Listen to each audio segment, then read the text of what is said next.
días. Vamos a presentar a la doctora María de las Mercedes Mufarreje, licenciada en Biodiversidad y doctora en Ciencias Biológicas, nacida en la provincia de Santa Fe. Tiene a su cargo la Cátedra de Química Analítica de la Facultad de Ingeniería Química en dicha ciudad. Trabaja en el Instituto de Química Aplicada del Litoral. Es investigadora adjunta del Consejo Nacional de Investigaciones Científicas y Técnicas, CONICET, desde el año 2013. Desde el año 2006 se ha presentado en numerosos congresos dentro y fuera del país. Su trabajo se basa en los efectos de los metales pesados en el medio ambiente, el tratamiento de efluentes industriales y la capacidad de bioacumulación y fitorremediación de algunas especies, entre otros temas de importancia ecológica. La doctora tiene numerosísimas publicaciones desde el año 2009 en revistas de divulgación científica, es autora de varios libros y ha escrito en colaboración con otros científicos a nivel nacional e internacional. Ha participado y continúa en numerosos proyectos siempre relacionados con la fitorremediación y fue asesora científico-técnica en innumerables estudios. Ha dictado conferencias sobre el efecto de los metales pesados y nutrientes sobre la vegetación acuática, respuestas de macrófitas a contaminantes y sus aplicaciones en el tratamiento de efluentes industriales, y efectos de los contaminantes sobre tejidos de la vegetación acuática, aplicación a la fitorremediación. Entre otras, es evaluadora de numerosos trabajos y publicaciones y ha sido premiada en numerosas oportunidades por sus investigaciones. Escuchamos a la doctora.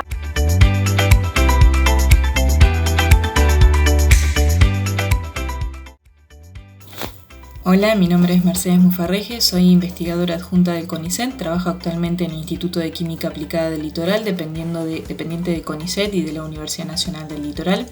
Somos un grupo multidisciplinario que viene estudiando hace muchísimos años tanto los sistemas wetlands o humedales naturales como los sistemas o wetlands construidos. Estos humedales construidos son sistemas de ingeniería que están diseñados y construidos para simular el hábitat que nosotros normalmente podemos ver en humedales naturales, con el fin de depurar aguas residuales de distintos tipos de fábricas o de industrias. Son ambientes construidos por una zona deprimida donde se desarrollan distintos tipos de plantas que pueden ser enraizadas o flotantes. Eso va a depender del tipo de diseño o del tipo de efluente que uno quiera depurar. Por otra parte, y paralelamente a el diseño y optimización de los humedales construidos, uno estudia también los humedales naturales, que son ecosistemas acuáticos de agua dulce, salobre o saladas, que dependen de un proceso constante o frecuente de inundación, poco profunda o de saturación de napas o cerca de la superficie del contacto. También, obviamente, que los humedales naturales están vegetado, ¿no?, por distintos tipos de especies de macrófitas, de plantas. Hay distintos tipos de humedales construidos dependiendo del tipo de efluente que uno va a querer tratar. Tenemos humedales construidos de tipo superficial, el cual siempre tiene una columna de agua por encima de lo que es el sustrato de la tierra, que es de 40 centímetros aproximadamente. También tiene macrófitas que pueden ser tanto arraigadas como flotantes. También tenemos sistemas de humedales construidos de tipo subsuperficial, y a su vez de este tipo de humedales tipo subsuperficial tenemos de tipo horizontal o de tipo vertical. Esto generalmente lo que hacen es utilizar un lecho de suelo o grava donde se desarrolla el sistema radicular de las plantas. Uno, si ve este tipo de humedales, no ve agua sobrenadante, es decir, por encima del sustrato, sino que el efluente pasa por debajo de estos tipos de humedales. Y por último, hay un tipo de humedales construidos que hace muy poco que comenzó a funcionar y empezamos a investigar, que son los tipos de humedales flotantes. ¿Sí? Estos humedales flotantes están siendo estudiados hace muy poco, son estudiados hace muy pocos por el grupo de investigación. Yo lo estoy trabajando en este momento con mi compañera que es la doctora en química Gisela Alfonsina Di Luca, y las dos trabajamos de manera mancomunada. Ella trabaja con el suelo, el estudio del suelo, y yo trabajo con el estudio de las plantas. Lo que hacemos es analizar, en mi caso, tanto las variaciones morfológicas como fisiológicas de las plantas cuando son sometidas a distintos tipos de contaminantes. Este tipo de humedales flotantes generalmente tienen una particularidad, que utilizan macrófitas emergentes o enraizadas que están suspendidas en una malla o en una mata flotante, es decir, sus raíces no están en el suelo, sino que están flotando en una columna de agua, es decir, están en contacto directo con la columna de agua. Y es una particularidad porque generalmente las plantas tienen que adaptarse a este tipo de situación, es decir, de pasar a estar en el suelo a estar en contacto directo solamente con el agua. Hasta ahora hicimos 3 experiencias en invernadero para poder ver la tolerancia de las macrófitas. La planta en la cual nosotros estamos trabajando es Typha domingensis, generalmente las personas la conocen con el nombre de totora, es muy conocida porque es una planta que forma comunidades monoespecíficas y generalmente están en bañados, en encharcados, tiene un tipo de dispersión sexual y asexual. De manera sexual por sus rizomas, tiene un sistema radicular y rizomatoso muy grande, muy fuerte, y eso nos permite a nosotros que sea muy útil, muy utilizable en este tipo de humedales construidos de tipo flotantes, porque justamente necesitamos que generen mucha biomasa, tanto rizomatosa como radicular, para que puedan flotar o ayudar a flotar esa mata flotante o isla flotante, también la conocemos. Por encima, obviamente, de este material flotante tenemos la parte aérea, que serían las hojas, lo cual Typha domingensis es una gran ventaja porque tiene una alta biomasa y tiene mucha resiliencia esta planta. Nos ha demostrado a lo largo de todos nuestros estudios que hemos realizado con esta especie. Lo que hacemos es, en una primera experiencia, colocar en distintos reactores plásticos de 37 litros estas matas flotantes con las plantas colocadas, con 4 plantas, y colocamos una solución experimental. Colocamos primero una solución nutritiva, es decir, con altas concentraciones de fósforo y nitrógeno. ¿Por qué utilizamos este tipo de contaminantes?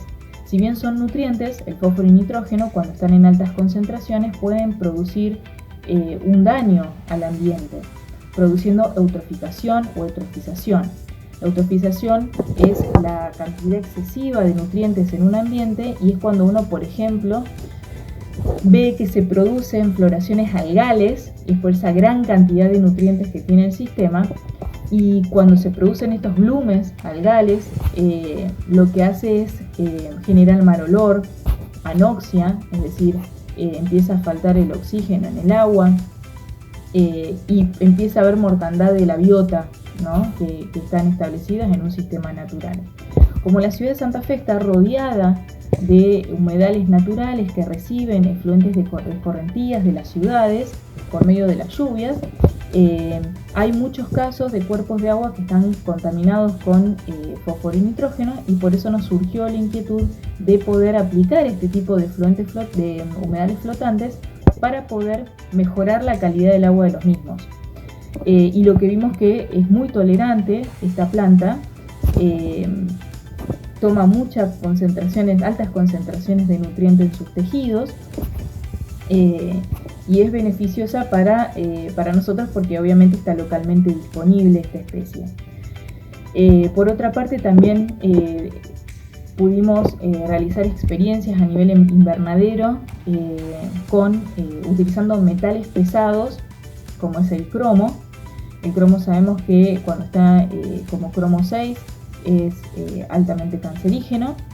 Y bueno, le sometimos justamente a esta planta, a Typha domingensis, a concentraciones variables de cromo, en lo cual utilizamos justamente la mata flotante, en las cuales las raíces y los rizomas quedan por debajo de esta mata y la parte aérea queda por encima de lo que es esta mata flotante, y vimos que tiene una alta tolerancia y también acumula altas concentraciones de este contaminante, en el caso del cromo.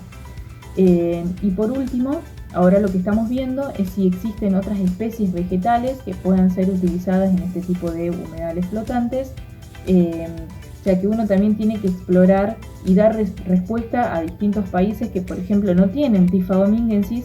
Podemos ver otras especies que puedan llegar a ser utilizadas por personas o investigadores en otras partes del mundo. Así que bueno, también lo que nosotros hacemos en el laboratorio, lo que me especializo es en ver las variaciones morfológicas, morfométricas de Typha domingensis o de cualquier planta que utilicemos en las experiencias. Sabemos que los contaminantes producen modificaciones a nivel radicular, y esto obviamente va a afectar a los distintos parámetros de la raíz, como son el área de las raíces, el área de la médula, el área de los vasos metacilemáticos y en el número de vasos. Y como la raíz es lo que está en contacto con la columna de agua, con el contaminante, es importante saber cuáles son esas variaciones para saber si la planta va a resistir en el tiempo los contaminantes a los que uno lo someta. Y por otra parte también estudiamos la tolerancia de Typha domingensis o de cualquier especie vegetal, ya sea estudiando la biomasa o la concentración de clorofila. Y también analizamos obviamente la clorofila en agua que es producida por las algas. Hay muchos parámetros a tener en cuenta a la hora de hacer una experiencia. Y bueno, ahora estamos realizando una experiencia en invernadero, obviamente con algunas limitaciones, pero bueno, estamos tratando de ver si hay otras especies que son tolerantes a distintos tipos de contaminantes. Bueno, eso es todo de mi parte, y agradezco profundamente su atención. Nos vemos.